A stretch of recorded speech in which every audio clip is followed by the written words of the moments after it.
Паладины – олицетворение света в World of Warcraft. К вашему вниманию видеогайд, в котором мы будем разбирать классы, специализации на 20 уровне до выхода в World of Warcraft Shadowlands. Вместе с Трики мы воплощаем в жизнь идею обсуждения в виде классового гайда. О том, что ожидать от темных земель, вы увидите по ссылке в описании и в подсказке. Приветствую вновь. Много лет я играю в эту игру на триальном брекете, и сегодня я поделюсь опытом игры за Паладина на стартовой версии World of Warcraft. План рассказа, принцип игры, критерии оценивания, приглашенный гость.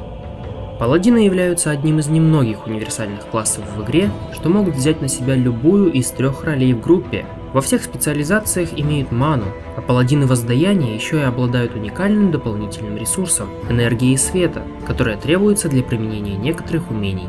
Воздаяние.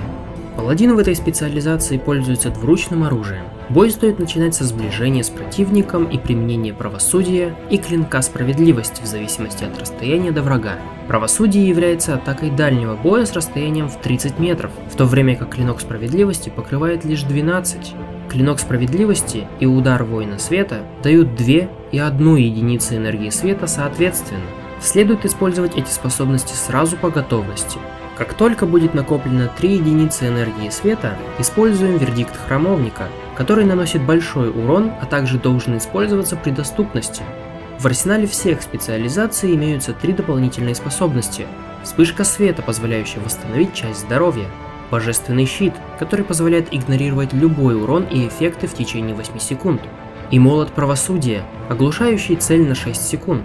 Также все паладины имеют способность Длань расплаты, которая привлекает внимание цели к вам. Защита. Паладины защиты берут на себя роль танка в группе, применяя способности света для удержания внимания врагов на себе. Во время сокращения дистанции в первую очередь применяем правосудие, если цель одна, или щит мстителя, если их несколько. Последнюю способность применяем по возможности в процессе боя. Щит мстителя стоит применять в крайнего противника с любой из сторон скопления врагов, так как щит отскакивает от первой цели в следующую, нанося урон максимум 3 целям. Также щит мстителя увеличивает урон способности щит праведника по задетым ранее врагам. Как только вы оказались рядом с соперниками, используйте освещение, чтобы оппоненты вокруг вас в этой зоне получали периодический урон. Обновляйте действие этой способности в те моменты, когда другие будут на перезарядке. После применения освещения используйте молот праведника. Эта способность имеет 2 заряда и наносит урон всем врагам в радиусе 8 метров от основной цели, если вы находитесь в области действия освещения. Затем используйте щит праведника, чтобы увеличить показатель брони на 4,5 секунды и нанести урон всем врагам перед вами. Эта способность имеет целых 3 заряда, и бонус к броне не складывается. Так что разумнее всего будет использовать эту способность по истечению бонуса. По ходу боя применяем Длань расплаты, чтобы удерживать врагов на себе. И если необходимо, вспышку света, молот праведника и божественный щит. Обратите внимание, что если вы используете божественный щит, вы теряете весь уровень угрозы, вследствие чего все враги разбегутся атаковать остальных членов группы, чего допускать нельзя. Свет. Паладины света – лекари, которые поддерживают свою команду с помощью исцеляющих заклинаний. Перед боем примените частицу света на союзника, который вероятнее всего будет получать урон в ближнем бою от способности врагов, но не является танком. Таким образом, исцеляя остальных участников группы, 40% лечения будет дублироваться цели этой способности. Во время боя применяйте вспышку света на раненых союзников, чтобы поддерживать их уровень здоровья, а если кто-либо из них вдруг оказался на волосок от смерти, используйте шок небес. Эта способность применяется мгновенно и может помочь вам вытащить союзника из сложной ситуации. Паладины-лекари все еще обладают спектром атакующих способностей, что позволит вам помочь союзникам в бою, если все идет по плану. Используйте освещение под группой врагов время от времени, а во время боя применяйте правосудие издалека, чтобы помогать атаковать основную цель. Но будьте осторожны. Ваша основная задача не наносить урон, а поддерживать союзников лечением. Молот правосудия и божественный щит в этой специализации также используются по необходимости. Критерии оценивания. Мощность. Этот критерий подразумевает общую силу данного класса, его урон, выживаемость и способности без учета чар, талантов и профессий. Паладины, как класс, обладают большим спектром возможностей по ролям и имеют определенные особенности. Во всех специализациях обладают не очень большим количеством способностей, но не все роли от этого страдают. Паладины воздаяния наносят неплохой урон, но все способности направлены лишь в одну цель, так что наносить урон нескольким врагам разом не получится.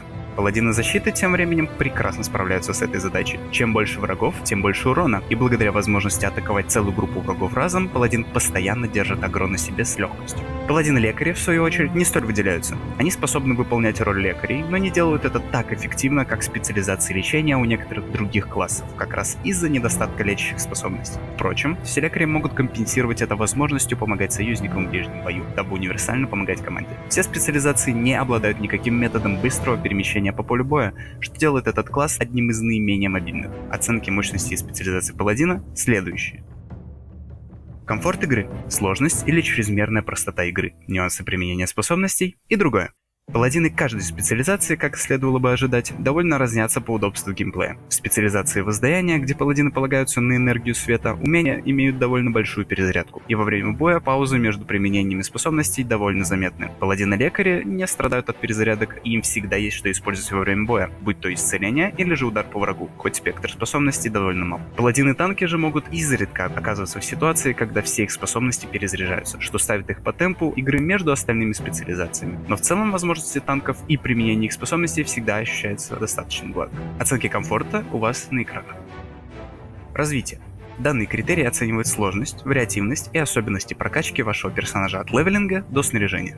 Прокачка за паладина с 1 по 20 уровень не является трудной. Обладая исцеляющими заклинаниями во всех специализациях и достаточным количеством атакующих способностей, паладины чувствуют себя более чем хорошо при прокачке в одиночку. Основные особенности по прокачке приходят вместе с добычей снаряжения. Как мы уже рассказывали в предыдущем выпуске про воина, персонажи-латники имеют ограниченные источники брони. Задания, подземелья, поля боя и режим синхронизации помогут вам найти снаряжение. В открытом мире латы не найти. Оценка по развитию всех специализаций паладина 4 балла из 5. Особенности. Как уже было упомянуто ранее, паладин является универсальным классом. Он может брать любую роль в группе, будь то ДД, танк или лекарь. Если вам надоест постоянно выполнять одну и ту же роль в группе, или же вашим союзникам пригодится кто-то определенной роли, то за паладина вы всегда будете занимать необходимую позицию. Также паладины одни из немногих классов, что обладают контролем в виде молота правосудия, который оглушает противника на целых 6 секунд. Помимо того, божественный щит позволяет выживать в самых смертельных ситуациях, в том числе падение с больших высот. Для быстрого спуска с высокого места эта способность будет как никогда кстати. Паладины также могут использовать камень возвращения во время эффекта божественного щита. Помимо всего, паладины всех специализаций могут воскрешать падших союзников вне боя способностью искупления. Мнение сообщества. Как и всегда, последним критерием для оценки класса является именно ваше мнение, которое я призываю написать в комментариях к данному обзору. И сегодня мы приветствуем Гитстака. Добро пожаловать! Всем привет! Сегодня поговорим о паладинах на 20 уровне. Начнем со слабых и сильных сторон этого класса. Паладин является миличником и не обделен способности, которые как-нибудь помогут догнать цель. Поэтому на БГ почти все время вы будете стоять в контроле или в замедлении. Но сила паладина заключается в том, что он гибрид и имеет очень большой отхил от вспышки света и наносит сильный бурстовый урон при проке рыцаря. Заденем тему выбора талантов специализации и воздаяния. Первый талант — фанатизм. Наилучший выбор для ретрика. Благодаря этому таланту крузак прокает очень часто. Я советую использовать данный вариант. Он показывает себя лучше, чем остальные, но у других тоже есть применение. Второй талант, который мне хотелось бы рассмотреть, это смертный приговор. Он наносит урон на дистанции 20 метров. Это необходимо, допустим, в дуэли против охотников. Талант справедливый приговор не рассматриваем. У паладина присутствует пробел ротации, и очень часто мы будем терять этот баф. Использовать его я не советую. Таланты специализации защиты. Щит и бес. Повышает вероятность блока на 15%. И еще позволяет поглощать некоторые заклинания и наносить ответный урон. Так как в ПВП танки получает повышенный урон, это он существенно понижает входящий по магический и физический дамаг, что позволит жить намного дольше. Второй талант благословенный молот. Хороший талант для дефа узких помещений. Имеет большое Е, помогает сбивать чек точки на рате, чек флага на оке бури. И если использовать способность толпы противника, прок рыцаря гарантирован. Таланты специализации свет. Дарование веры — лучший талант для тех, кто полностью хочет выполнять обязанности хиллера. Второй талант молот света неплох для защиты узких помещений, таких как тоннельная ВСГ, от классов, которые имеют невидимость, но не более. Приоритеты статов для паладина сейчас будут показаны на экране. Добавлю, что статы вы можете выбирать так, как вам удобнее. В спеке ретри, возможно, вам удобнее играть с главностью выносливостью, чем с силой. Хотелось бы поблагодарить за приглашение Poindexter. Оставляйте отзыв, подписывайтесь на канал, нажимайте колокольчик. Это все, что мы смогли вынести для обсуждения. Благодарю Гитстака, а также еще раз поздравляю его с победой во втором сезоне Битвы претендентов. Классическое спасибо Трикки за составление столь массивного руководства. И тебе спасибо вновь, что помогаешь воплощать в действительность эти обзоры. В следующий раз мы поговорим о классе Охотника и вновь постараемся рассказать все самое главное об этом классе на 20 уровне. Традиционное превознесение уходит спонсорам на Бусти: Waterly, Sandro, Mami S и SoftAndroid.